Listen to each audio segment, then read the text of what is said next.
Happy New Year. For today's Tuesday Toolbox, I want to talk about the platinum rule. And we've all heard the golden rule, which is treat others or do unto others as you would have done to yourself.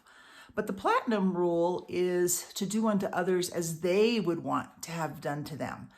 And so when you think about that, there are things that I want that other people don't want, or that I'm happy to have happen that other people aren't comfortable with.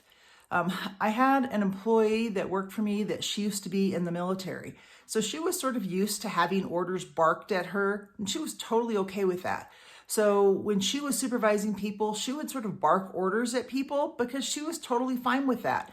And if I had said, well, how would you feel about that? She'd say, I feel totally fine with that, because she had grown up in that environment. But that did not create a sense of any kind of morale or encouragement for the people who worked for her. And people actually quit because they didn't want to work for someone who was barking orders at them. And my husband is the kindest man in the world. And sometimes he comes and he brings so much support, but he doesn't bring any challenge. And I need some challenge in my life.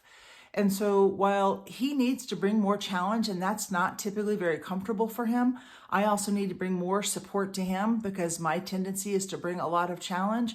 And so doing unto others as we would have done to ourselves doesn't always work. And so if we think about the platinum rule and we think about what they want, and that will include having to be curious and having to ask and having to clarify what it is that might look like, and have some conversations so that we can bring out the best in each other and be the best for each other. So if we think about leading people or being in relationship, I would encourage you to consider the platinum rule and try it out this week. Have a good week.